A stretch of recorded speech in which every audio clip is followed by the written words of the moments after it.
خاطري وارحل تكلم وش جرى مني سيف الهم تراه استل سيف الهم تراه استل فالأصحاب يقتلني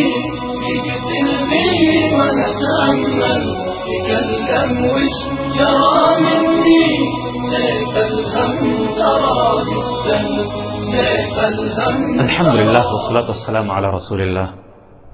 محترم ورونو نننۍ موضوع ډېر اهم موضوع ده. د اخلاقو په سلسله کې ده. د اخلاقو یو بل قسم نوع او د اخلاقو یو بل طرف خبرې کول، ژبه استعمالول. با اخلاق انسان څنګه ژبه استعمالوي او بد اخلاق انسان څنګه ژبه استعمالوي. من خپل خبرې خپل ژبه د غلامي نه بادشاهي پورې رسولی شي. من خپل خبرې خپل ژبه د بادشاهي نه غلامي پورې بیرته راښکته کولی هم شي. من په پیسو باندې د انسان بدن اخیستلی شو، من په پیسو باندې د انسان زړه نشو اخیستلی. من په خپلو اخلاقو باندې د انسان زړه اخیستلی شو. من په خپل زندگی کې په خپله معاشره کې ځان دپاره دا معاشره د خپلې ژبې د لاسه ګلزار کولی هم شو او د خپلې ژبې د لاسه ځان ته سور اور کولی هم شو. من دا ژبه استعمالو په روزمره مجالسو کې، په روزمره تجارتي امورو کې، په نورو امورو کې. موږ ته دا زموږ ژبه د ټول بدن دپاره سهولت هم جوړېدلی شي او د ټول دپاره د تکلیف او د اذیت باعث هم جوړېدلی شي. دې سلسله کې د ژبې د ښه استعمال او د با اخلاقه انسان جوړېدلو دپاره یو څو مخصوص نکات دي. ما کې هم خاص نشته دی، کوشش به کوو یو بل سره به وایو انشاءالله. رفته رفته به موږ او تاسو ټولو کې راځي. دا نکات ډېر واړه واړه ښکاره کېږي، هر یوه نکته واړه واړه ښکاره کېږي، یعنې اهمیت خاص نه ورکولی کېږي.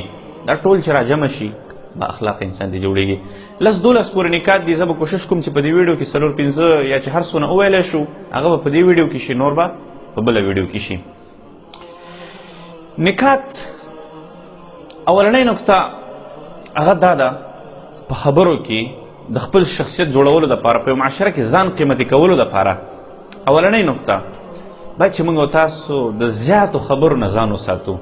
موږ همیشه دپاره یو مجلس کې کیو، یو ځای کې کینو، مفصلې خبرې کوو، زیاتې خبرې کوو. د زیاتو خبرو والا نقصان څه شی دی؟ ګوره رسول الله صلی الله علیه وسلم حدیث دی، خیر الکلام ما قل ودل. ما قل وړوکې مختصره خبره، قلیله خبره کول پکاري. داسې نه کول پکار چې چا درنه یو شي باره کې پوښتنه وکړه، ته ورته د لرې نه را شروع شي او بې ځایه تفصیلات ورکړي، یا یو ځای کې د خبرو کولو ضرورت نه وي، د بل چا سره د بل چا په خبرو کې د خبرو کولو ضرورت نه وي، ته هغوی په کار کې کار ولري، او یا چې د حد نه زیاتې خبرې وکړي. زیاتو خبرو والا انسان همیشه دپاره په خبرو کې د زیاتو خبرو والا انسان همیشه دپاره په خبرو کې اثر کم وي. یو خو مدرس وي، معلم وي، هغه مجبورن کوي خلکو ته تعلیم ورکوي. یو وي بې مطلبه خبرې کوي. زیاتو خبرو والا انسان په خبرو کې اثر ولې کم وي؟ ځکه چې الله تعالی هر یو انسان ته مخصوص اثر ورکړی. انسان چې کله د خولې نه بې مطلبه خبرې وباسي، زیاتې خبرې وباسي، هغې نه د اثر د بې مطلبه خبرو سره وځي. دویم نمبر، زیات خبر والا انسان اکثر بې اعتماده وي، ځکه چې هغه د خپلې خولې نه رازونه وباسي، هغه په خپلو خبرو کې احتیاط ډېر نشي کولی، د خلکو په هغه باندې اعتماد کم شي. زیاتو خبرو والا انسان ته خلک منتظر وي چې دا به کله خبرې بندوي. د کمو خبرو والا خلکو ته خلک په انتظار وي چې دا به د خولې نه کله حرف خبره راوباسي. زیاتو خبرو والا انسان همیشه دپاره په مجلسونو کې هغوی ته اهمیت ډېر کم ورکولی کېږي. کمو خبرو والا خلکو ته اهمیت زیات ورکولی کېږي. باید چې موږ تاسو د زیاتو خبرو نه ځان وساتو. مختصرې خبرې. دویم نمبر قانون، په خبرو کې تکبر کول، غټې خبرې کول، د خپل حیثیت نه د خپل ځان نه زیاتې خبرې کول. رسول الله صلی الله علیه وسلم حدیث دی، من تواضع لله رفعه الله. تواضع په خبرو کې پکار ده، عاجزي پکار ده. که یو انسان کارونه غټ کې خبرې وړی، عیب نه دی، عاجزي ده. که یو انسان کارونه وړی خبرې غټي، ډېر موږ تاسو په دې ماضي قریب کې وکتل، ښه په غټو پوسټونو باندې، ښه غټه سطح باندې خلک د خپل حیثیت نه لږه زیاته خبره وکړي، خلکو د خندا شي. د غټو خبرو کولو نه باید چې موږ تاسو ځان وساتو. په خبرو کې تواضع راولو. په خبرو کې تواضع راوستلو سره څه شی کېږي؟ د خلکو په زړونو کې د انسان قدر پیدا کیږي. من تواضع لله، تواضع عاجزي چې وکړو په خبرو کې عاجزي وکړو، رفعه چېرته الله تعالی زما حیثیت اوچت د خلکو په زړونو کې کوم انسان چې غټې خبرې کوي د هغه انسان ظاهرا احترام کیږي خو د هغه قدر د خلکو په زړونو کې کم وي. د غټو خبرو نه باید چې ځان وساتو، څومره حیثیت وي، څومره علمیت وي، څومره عقل وي، په مجالسو کې یا په نورو ځایونو کې باید چې هغې مطابق خبرې وکړو. غټې خبرې کول نقصان کوي.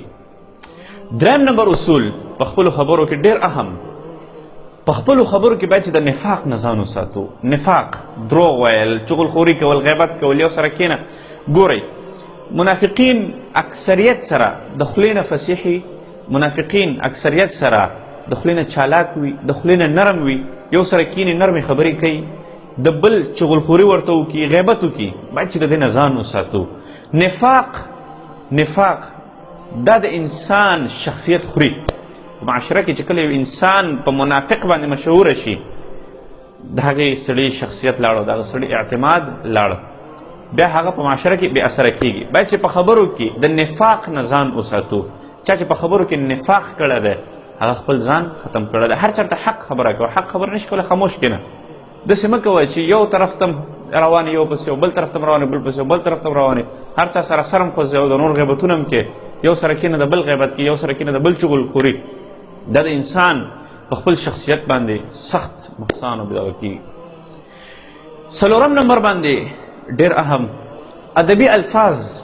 ګوره موږ خپله ژبه لرو، په دې ژبه کې ادبي الفاظ هم لرو، د مشر دپاره، د کشر دپاره، د ځوان دپاره، د سپین ږیري دپاره، د ماشوم دپاره، هر چا دپاره خپل مؤدبانه الفاظ لرو.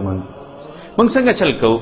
په خپلو خبرو کې مشر او کشر نه پېژنو، چې خبرې ورسره کوو مخاطب یو ورسره، نو هغه سره داسې انداز کې خبرې کوو چې سپین ږیری سړی به موږ ورته وایو چې پلانکیه څنګه یې، نوم به ورته واخلو او هغه نوم هغه ته څه نقصان نه رسوي، بلکې چې چا سره یعنې ستا مکالمه یې چا سره گفتگو کوي، په دې گفتگو کې که ته مؤدب الفاظ استعمالوي هغه ته څه فایده نه رسوي، بلکې هغه ستا د دې گفتگو نه معلومولی شي چې ته څونه انسان یې، تا کې څونه صلاحیت شته دی، ته څونه مؤدبه یې، ته څونه په خبره پوه انسان یې.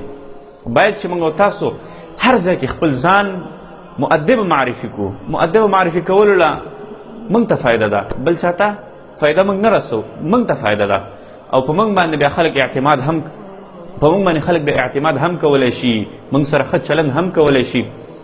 مؤدب انسان همیشه دپاره په معاشره کې چې د کشر یا د همزولي دپاره بعضې وخت کې خصوصا په نوي تعلق جوړولو کې د یو چا د وخت احترام وساتلی شي، د یو چا د نوم احترام وساتلی شي، بیا خاص کر د جمع الفاظ استعمال کړی شي، لکه تاسو څنګه یاست، ستاسو نوم دا دی یا ستاسو دا د جمع ضمایر ټول استعمالول په خپلو خبرو کې دا د مؤدب الفاظ او د مؤدب انسان علامات وي. مؤدب انسان با اخلاق انسان شمارلی کېږي.